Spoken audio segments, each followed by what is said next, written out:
Welcome to Lalita Sundari. We're going to make saag today, Punjabi saag. So, first of all, what we need is fresh fenugreek leaves called methi. We need some ginger and garlic and a few green chilies. I take a bunch, like 6, 7 should be fine. Depends on how spicy they are and how spicy you want it to be. We need some salt. I'm using Himalayan pink salt and some broccoli. I'm using organic broccoli of Esther. And then we need some spinach. Like these are baby spinach. They are all washed and ready to use. So, make it easy. So I'm using 3 bags. I'm making quite a large quantity. So that's why I'm using more of everything. And then the main ingredient will be mustard greens, known as a sarso in Punjabi. So yes, this is a very traditional Punjabi recipe. This is a recipe made by my mom, my grandma, so like a very popular dish, and I'm making quite a lot because I'm going to freeze it as well. So I'm using nearly 9 packs of mustard greens. You can buy it from any Asian shop. We need a large container like I showed, where we're going to place our mustard green when we get it ready. So the main part of this recipe is the preparation of it, how you prepare it. So we have to like get all the good leaves from the packs, like individually you open every bunch of mustard green. And here you can see I'm cleaning it, just to make sure they all are cleaned. There are no like any bugs in them. You remove the yellow leaves, and from the stem, if you see, you have to check that it shouldn't be very hard, it shouldn't be very tough, it should be soft.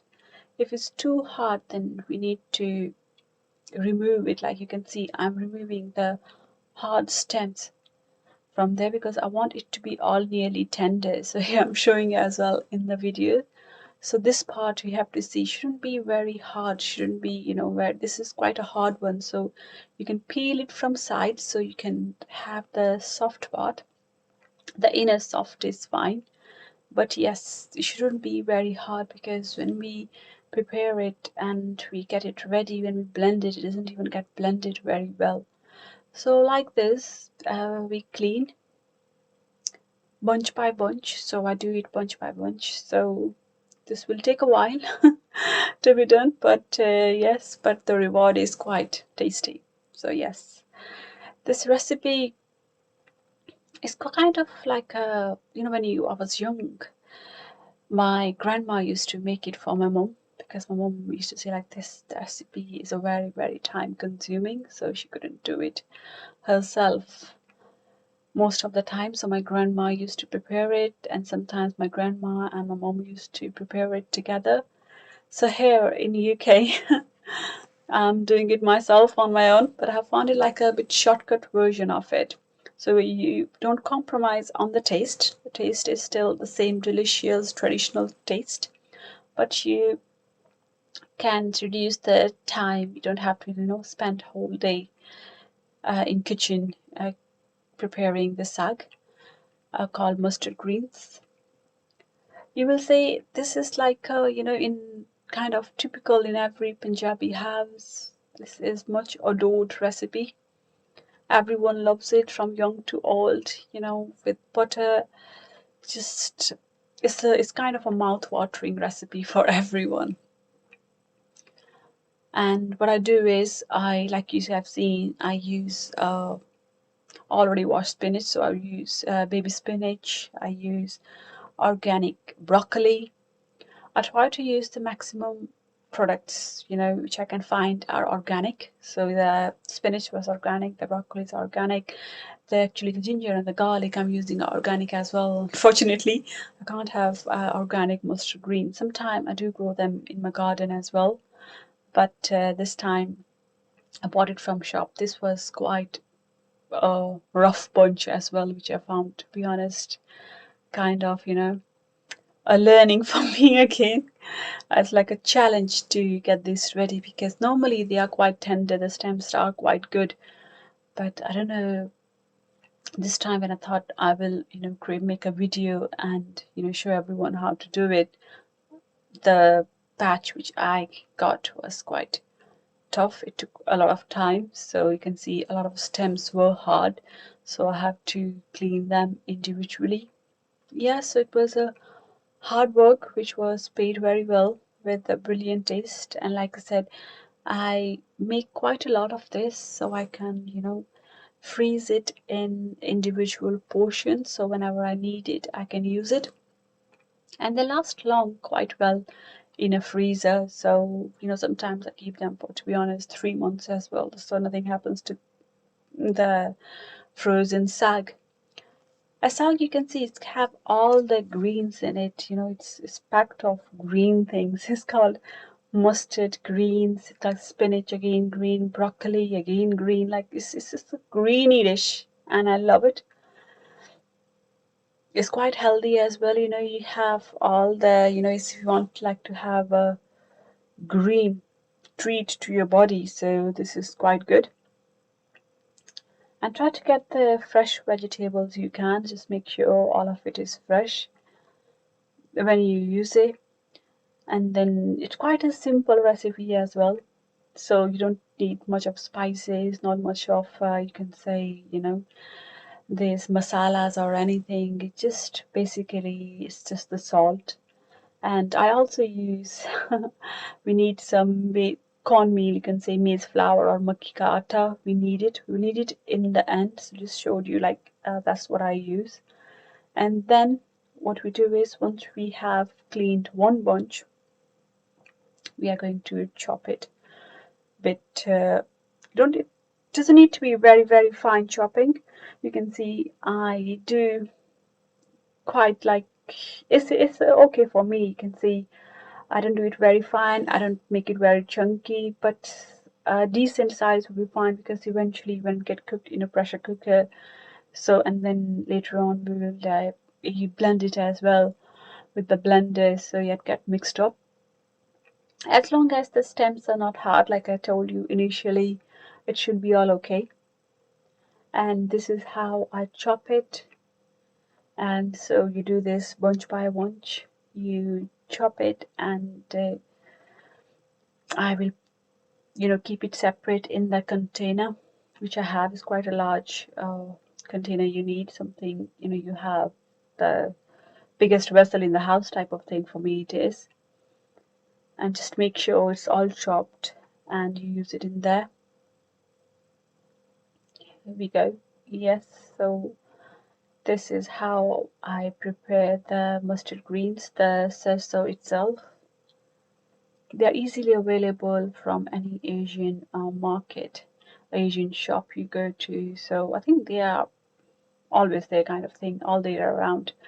But just make sure you buy the fresh one you can find. Not some are very wet and soggy. Just don't get those ones, and make sure they're dry and they look green and good.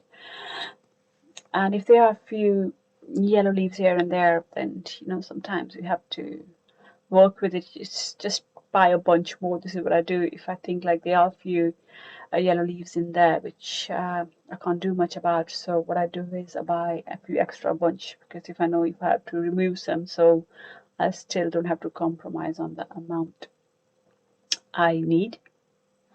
Yes, so we'll keep preparing our mustard greens,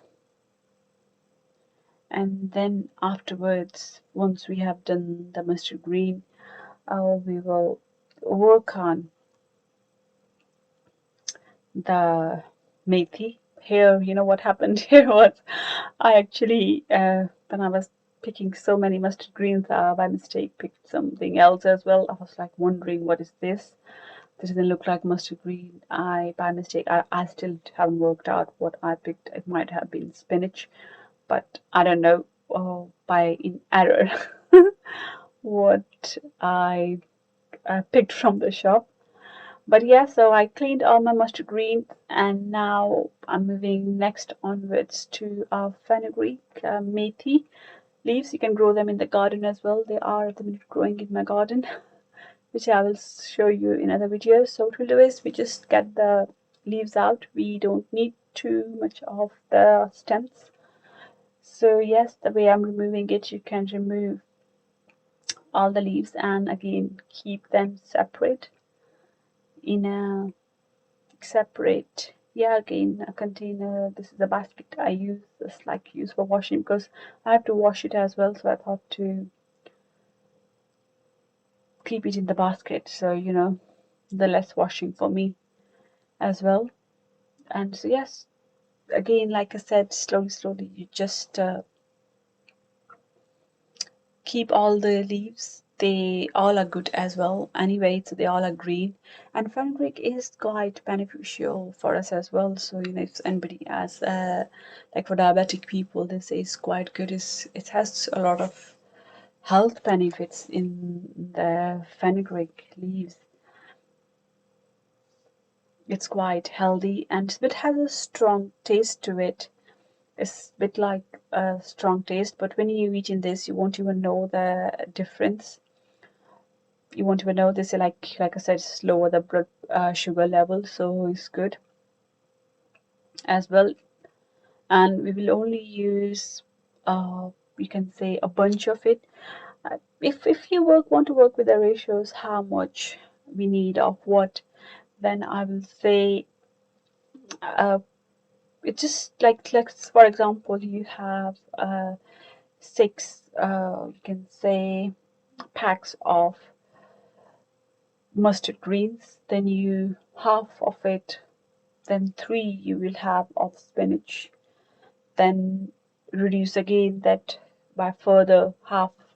You can say you will use nearly 1.5 or 2 packs of broccoli, and then you reduce it further with the spinach, will be like a one bunch of spinach, oh sorry, fenugreek, and the last will be the fenugreek. So you keep reducing the whatever amount you take of the mustard green, you take half of it as spinach, and then further half of spinach will be the broccoli, and then the half of broccoli will be fenugreek leaves. So yes, this will be the least amount we use is of methi, like I said, because that's a very strong flavor in it. So here I'm cleaning the garlic pods. So you clean them, and you don't have to be, you don't have to chop it very fine. You can just I roughly chop them, because they, when they stay in the pressure cooker for a while, so, and I blend it, so you won't even know when the saag is ready that it was anywhere there. So we clean the garlic as well. So the flavoring in this dish is normally done by the garlic, ginger, green chilies, and salt. That's it, nothing else we add in it. When we do the tempering, that point we use onions, but even if you don't want to use onions, you can skip that part as well. And for those who don't eat garlic, they can leave the garlic and just do ginger and green chilies here. Just skip the garlic part. I have made sometimes without garlic as well, when I'm making it for some spiritual purposes, and I don't need to add garlic or onion, so just skip that. I keep everything the same. All I do is I just skip that part, but you don't even notice in the taste, like that garlic is not there.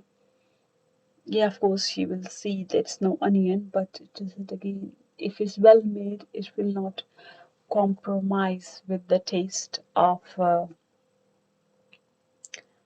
saag itself. Yeah, so you can see I'm still cleaning the garlic. I use nearly, if you see, it's like 9-10 pods, big pods of garlic I have used here. And again, garlic is good for the body as well, so it contains antioxidants, so it's all good. So whatever goes in this recipe has some sort of health benefits. Then like as you can see here, I'm just chopping it into bit small sizes. I'm not worried about to chop it very fine. It's fine like this only. Like you can say every part, just cut it into, you can say, fours.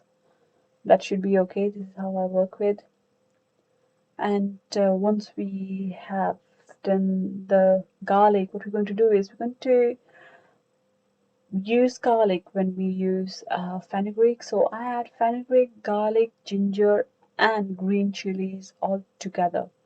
So I just like, make a separate mix of these four ingredients, which I keep adding while I'm cooking the saag. So just to make sure, the flavor stays balanced in the whole dish. And here I'm cleaning the ginger. You will need a generous amount of ginger again in there, like an inch, 2 inch, 3 inches, as if you like. You can have it not too much, but yes, you can see in the video as well. So I'm using quite a generous amount of ginger. Again, you have to see that the amount which I'm making is quite a lot as well. So I'm making a big serving of saag mustard greens. So according to that, I will need more ginger. But if you are only making a little bit, if you want to make for like a one-time meal, then I think three bunches of mustard green should be enough. I don't know by how many grams they will be, but if I see, you can say like a kg, like a kilo of mustard greens. It sounds a lot, but just leaves it won't weigh that much. Like a kilo of mustard greens, then you can have half of it, like 500 gram of spinach. Then you will have half of it, like 250 grams of broccoli, and then you can have, you can say, 100 or 150 grams of fenugreek leaves, and then an inch of a ginger, and again the garlic will be like, I think 2-3 cloves of garlic should be okay in that much amount of recipe, and it will easily make a good one-time meal for 3-4 people. Depending how much you want to eat, but if you want to have it all for yourself, then also it's good. So here you can see I'm chopping all the ginger, and we're going to again keep it with the remaining garlic and fenugreek. Now the time for green chilies. You can see I got nearly 5-6 green chilies here. Again, I will just do a rough chop. I don't need it to be very fine. It's okay for me. Just going to chop it into just the whole purpose is to just break it down into small pieces, and then we are going to wash it all together. So in total I think I used 7 green chilies here. Again, depends how spicy you want it to be, or maybe I used 9. You see, I just had to move. Yeah, we're going to wash them later on, and before that, like I was showing you the spinach, they're all washed and ready to use, so I don't need to wash it. What I'm going to do is now get the broccoli and chop it into small pieces again. We don't need it to be very fine, so it's okay. You can see how I do it, and we get it ready. So our preparation part is nearly done. We don't need to clean spinach, like I said before. That's just save a lot of time, because if you buy a spinach from a Asian market, or fresh spinach bunch, like the way you get mustard greens, they are normally full of soil. They are quite dirty, so you have to wash them a lot, and it becomes, I think, quite time consuming for me to get the soil out of spinach. So I prefer to get the baby spinach, which is first of all, it's organic, and it is ready to use, and I don't even need to wash it. So like this I save my time. So here I have cut the broccoli into small pieces. Yes, I'm not joking, using the heart, like the stem part of it. I'm just going to use the soft areas of the fruit of the broccoli itself. So yes, I'm using two here.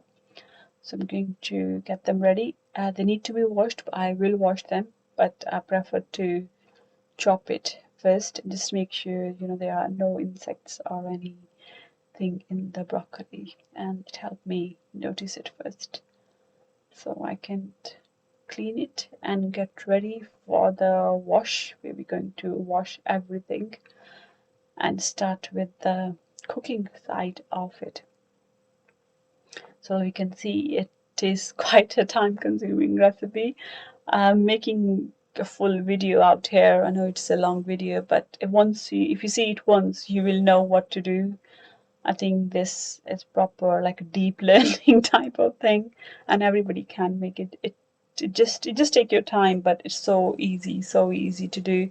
I think making saag is easier than making many other recipe which are complex.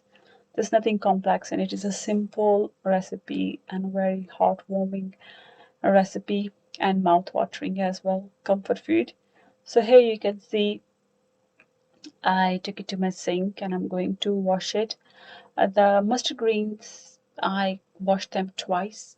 Just wash it once. I don't wash them all together, so you can see on my side I have some there as well. So I take a handful, wash them, and then keep them aside. Then I will change the water and wash it again. So the mustard greens, yes, I wash it twice. Here you can see the whole water is turning green. Wow. So this will be like a washing. Before doing the washing, another advice I will say, if you could clean the sink, I actually clean the sink nice, because I just want it to be all well and clean. Here whatever is remaining I can't pick with my hand, so this is the technique I have used. It helps me picking all the small stems, so there is no wastage of the mustard, because this is the key ingredient in this recipe. The sarso itself, they're quite nice to grow as well. uh, I grew them, I think I planted them last year, and they came out very nice. The homegrown mustard tastes a bit more yummier than from the shop, but this will be good as well. So now, like I said, there's always some soil which goes in the end of in the containers. That's why I washed the container as well. And I'm going to wash this so the mustard again. If you have too much mustard, you can wash it in small portions, small batch. You don't have to wash it all together. So see, yes, this is how I wash it. Just make sure if there is any soil, anything on the leaves, everything is removed. And I start the process of cooking parallel to washing, so I don't like wash everything and then start cooking, or add it in the pressure cooker, because otherwise it will take a lot of time. So I wash a little bit, like you can say wash few bunches of it, and then I start the cooking, and then I can keep washing the remaining batch as well while the first one keeps cooking. As these are leaves, so when you cook them in pressure cooker, when you put them on the flame, they do initially it looks like it's too much, but as we all know, they just with the heat they go down. So in the quantity, so don't get like food with the when you fill it in the container or pressure cooker when you are cooking it. It might look like it's very full, but it's not. It does settle itself, and normally it reduces by half, you can say, to what the quantity is, or even less than that. And then after again washing it, the next thing I would like to wash will be the fenugreek, the chilies and gingers. I need to wash them as well. That's why I keep them separate so I can wash them all together and it's easy for me to use. You can see the green color which comes out of the fenugreek leaves. Wow, it looks so nice. I really enjoy this process. Making saag is quite of a comfort feeling for me. It's like connecting with your roots. I'm being a Punjabi. I'm from northern India, so this recipe is a traditional dish in my culture, my family, and every time I make it, I do offer it to the Devi, to the goddess herself. So it's yes, it's type of a special day for me when I make saag, the Punjabi saag. People have different versions. Some people, add cabbage to it as well. I have never added cabbage. I use broccoli, and the ingredients which I use give it very traditional taste, like a village style taste. If you want to have that flavor, then you can try this. Like you can see, I'm now washing the broccoli. So a batch of everything is washed. So what we're going to do is we will move on to the cooking part. We're going to take everything near to the hob and get ready for the pressure cooker. If you don't have a pressure cooker, then you need to find a container, and I think it will take a bit more time than a pressure cooker to get cooked. And here we are. This is the pressure cooker gifted to me by my mom. She gifted this to me on my wedding. This is for chura, and this is a 6-liter pressure cooker. So what we do is we add some water to the base, just a little, as you have seen, not too much, because there is enough water in the leaves as well, in the mustard greens. So a little more water for the base so nothing get burned. Sorry. And now I will start with adding some portion of mustard greens. So I add everything little by little. I don't dump all the greens, then dump the remaining things. I don't do like that.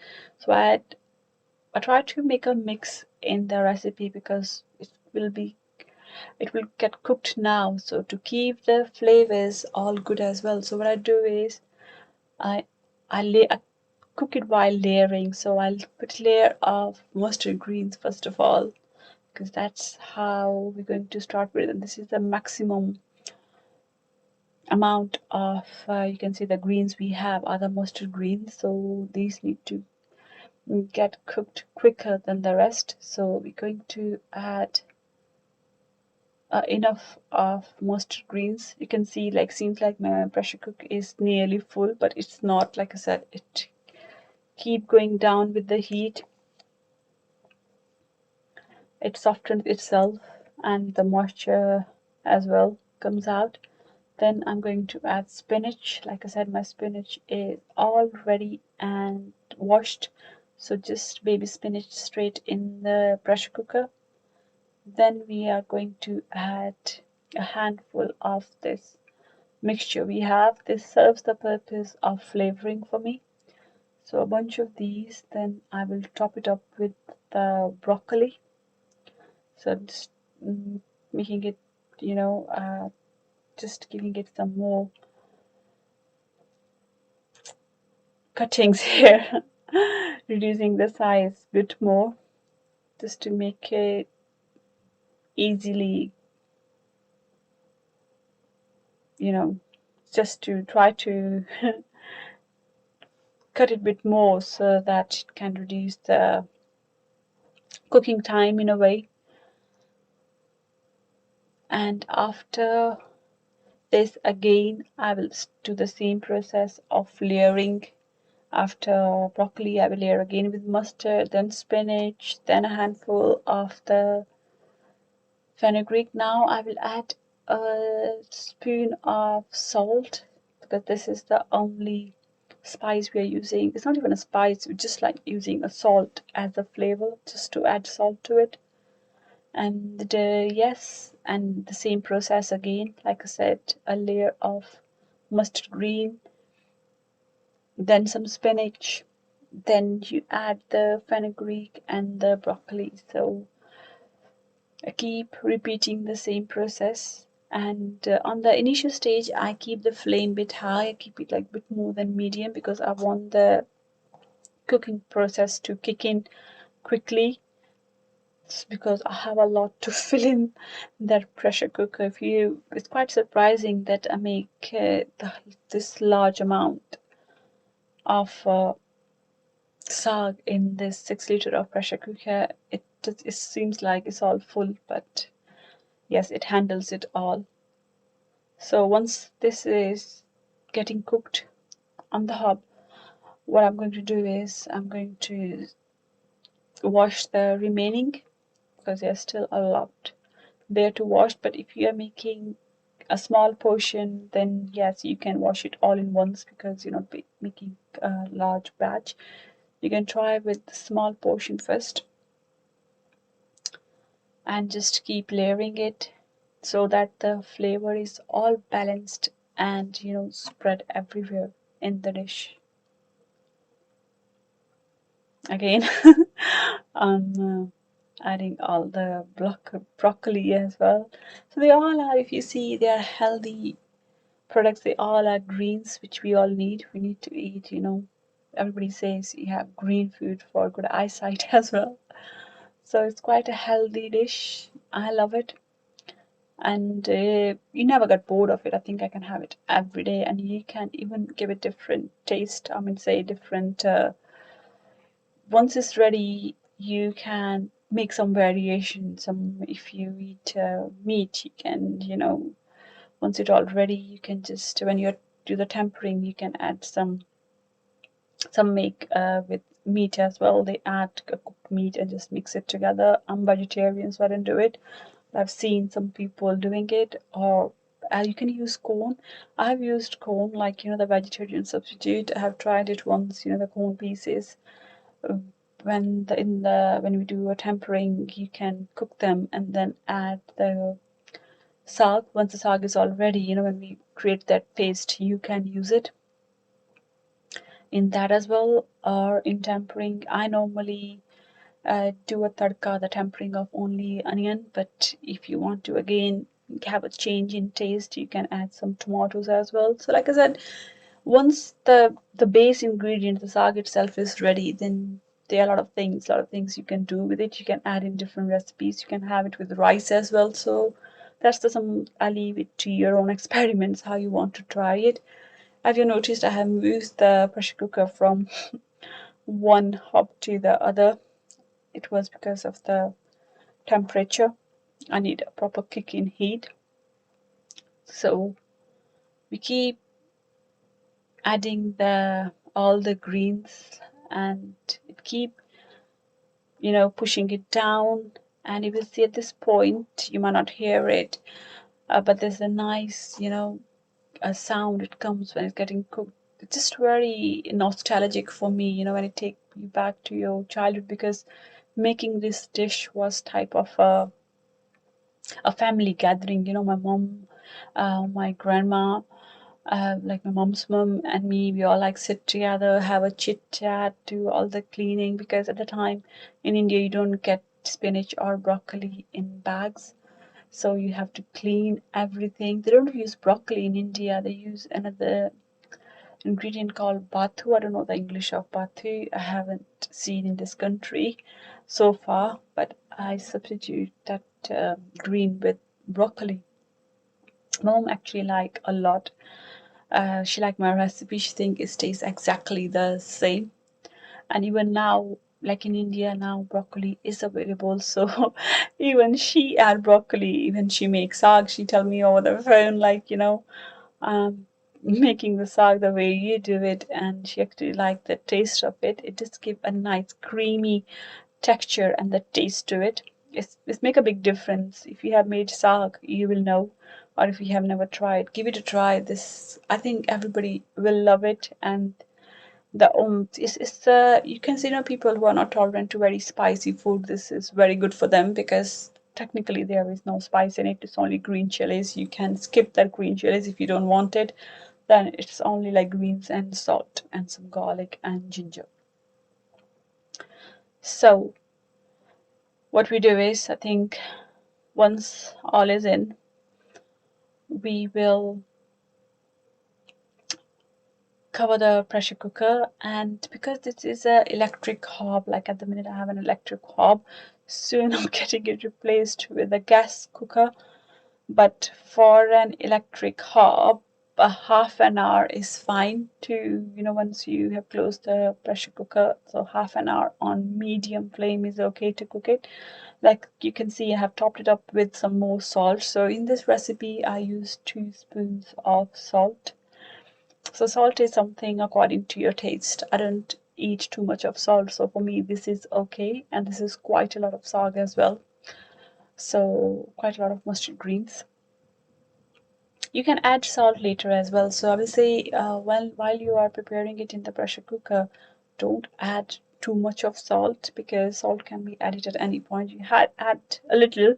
If you have any doubts, taste it in the end. If you need any more, you can add more salt. You can add salt to anything, but you can't get the salt out of a dish. That's something like that. So it's better to start with less and then add. I just topped it up with a little water because this was too much of greens. I thought don't want to get it burned from the base, because been on flame for a while.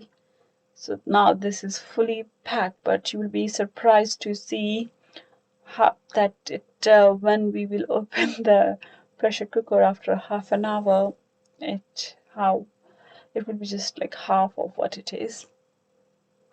So I'm going to close the lid now. Like I said, keep it on medium, low medium. I would say medium. If you have the numbering on your hob, then this, I normally do it on number 4 on my electric hob. But yes, I think it's a medium type of flame, because we want a little bit of slow cooking on it. And I close the lid, and we'll keep it for half an hour. Then we take the heat off, we turn it off, and I leave it on the hob itself, because there is still, on electric cookers, some of you might know that there is still a heat in there. There is some, the cooking process carries on even once you turn it off, because of the rings stay hot. If you are on a gas cooker, and if you're doing it on medium, because the cooking is a bit faster on that, again half an hour should be fine. There shouldn't be any problem. Or if you have any concerns, you can do it for 35 minutes. You can just give it 5 more minutes, but it should be all okay. So here we are struggling to close the lid, but we managed to do it. So we're going to add a timer here, and yes, time it for 30 minutes, and you can do whatever you want to do in this 30 minutes. But because this will do its job for 30 minutes and get it all ready for next part. This is my time pig. This is a timer, my friend, the piggy. So yes, kept it for 30 minutes. She will remind me when it's all ready. Here we go. The saag is ready after 30 minutes. I left it on, so on the hob, so you can see how it is. I don't get the steam out myself. I leave it in the pressure cooker till the steam goes off itself. So you can say it's not exactly 30 minutes, so it take like 10-15 minutes for the steam to completely go out as well. So it will be around 45 minutes after that.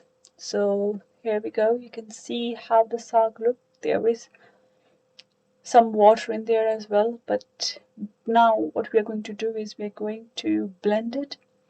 And what we need to use in this is the corn flour. So the makki ka atta, corn flour we need, or maize flour, whatever you call it. So that will give it that binding in this in the saag. It is a key ingredient. This is something you cannot skip. You need it. I don't think I've never tried it, but I don't think the saag can be made without adding the flour, because that will be the thickening part of it. So you can see it's nearly more than half of the pressure cooker. So I will use few I think these tablespoons. So one, we added two and three. Again, you have to see this was quite a lot. So if you are making like a kilo of mustard greens only with a 500 gram of spinach, then two spoons should be okay. You mix it.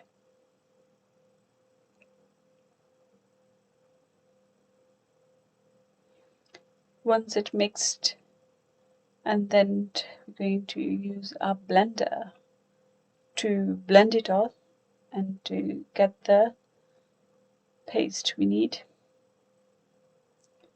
So this is, you can see this is nearly there. Trying to make most out of every small portion I have, because you know the flour gets stuck to the teaspoons, so I need to remove it. And what we're going to do is just going to blend it. What we are trying to achieve here is to get a good consistency, a mixture of the saag. So when we blend it, get blend very easily. Normally, traditionally, like you know, in India, at that point when I was young, there was no blenders. We used to do with hand. That's why you know it was quite a long process and a time-consuming process to make saag, because it has to be done by hand. Like this was like a two-man job. So one we will hold the container, pressure cooker, whatever they are using to make it, and the other one will blend it with you know, we can, there is a thing called madani, they say. It's like of a spatula type of thing, but not actually spatula. It has like a blender type of shape in front, and you just use it and keep mixing in the container. And the blending itself is quite time consuming. After doing that, I bring it back again to the hob on the gas again, because now we need to cook it open, not open like I'm saying. We don't need to close the lid. We don't need pressure, but we still have a lid on it, because we want the flour to get cooked as well in the saag. We don't want it to be raw, so that's why it's all blended. You might not even see it, but we'll let it cook for 10-15 minutes, and that's why I add a little bit more water. I don't like the saag too dry. Some make it very dry, so I don't make it very dry. That's why I add a little bit more water. And what I'm going to do is keep the lid on it just as a cover, as a protection for your own self, because you know it splash out so much. Now this is the point, and it really burns. It really burn the skin if you get hit by the splash of saag. It's so hot. So that's why I keep just the lid on top as a protector, as a protection shield for myself. So you know I don't get hit by the splash and like splash the whole kitchen as well. So a bit extra cleaning job for me. So what you're going to do is, while it's getting done, so here you can see, here is my pan, and I'm going to prepare the tempering.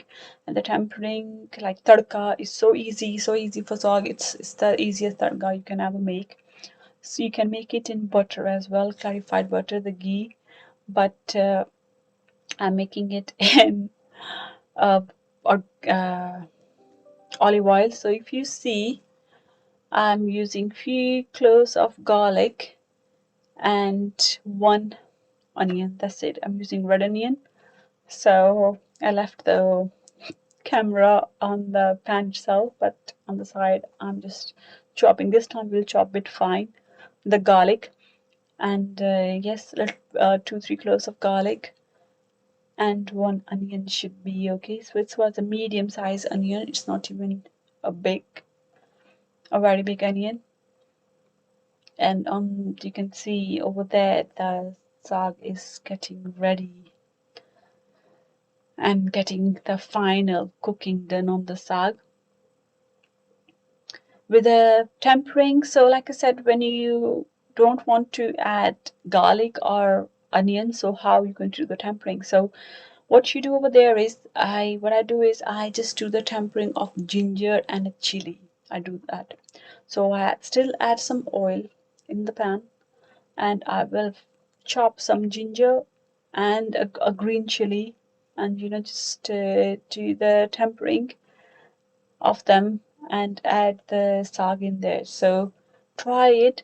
It still tastes delicious. Or you can add a tomato in there as well. You can chop 1 tomato and just do, you know, cook them together, ginger, chili, and tomato, and you can use that if you want to cook it without onion and garlic. And I have tried that recipes and they all taste delicious as well. So yes, no compromise on the taste. So here, like I said, I'm going to use the olive oil in the pan. I like to top it up with butter on the saag, so that's why I'm not tempering with the butter itself, because I will use butter later. I do eat quite a lot of butter when I make saag, so yes, it's kind of cheat food for me as well. While recording this video, I'm feeling like to get some out of my freezer and eat it. So if you freeze it like me, I'll show you how I freeze it, and then you can use it anytime you feel like. You just need to get it out of freezer like a day before, and then you can use it. This is how I do.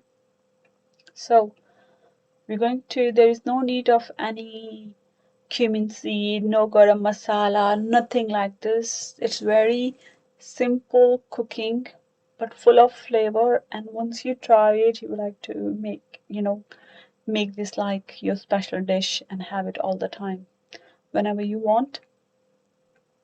So once the oil is hot, we're going to add the garlic. In the tempering of saag, like when we are creating the tadka for the saag, the tempering part, you just need to make it a bit more browner. It shouldn't look very raw, so because that also make a difference in the flavor. So make sure your garlic turns brown, like really proper brown, and even your onion, they have that little bit browny color, like they darken, type the stage when they just need to get burnt type of look. So not burnt, but quite a lot. You can say brown, not a little. So once garlic is done, what we're going to do is we're going to add the onion. I'm not going to add any ginger because I had added ginger in the saag itself, and we were cooking the mustard greens. I had enough ginger in there, so I don't add at this stage. But if you want to add a little, it's completely up to you. Uh, there's no hard and fast rule here. I don't even add chilies at this stage because I had enough chilies in the saag itself. But if you are worried about how much chili you need to add, so you can add like 1 or 2 chili in your while you're cooking the mustard greens, and then you can add an extra chili when you are creating this tempering, because when we add the corn flour, and after blending you can taste it. So if you want to taste it, that will be the point, to taste after blending. After you use the blender, it will tell you the flavors at that stage. I do not taste my saag while cooking because like I said, I offer it as a to the Devi, to the goddess, so I need to offer it. So that's why I I don't taste it myself first. So I just know the recipe. So yeah, I do it in the name of God, and luckily every time it turns out all good. But if you're doing it first time, or if you're unsure, I will advise you to taste it, and understand the recipe and the flavoring, and then in future if you want to cook it without tasting, then you can do it as well. So here I'm doing the onions, if you see.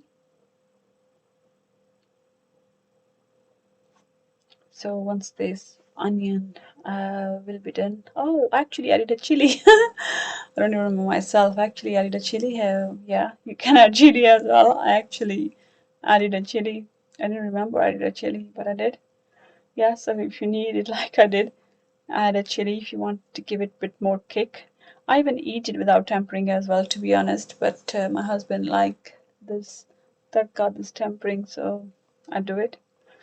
So you can see here the onion is getting cooked. Like I said, we need to cook it a bit more.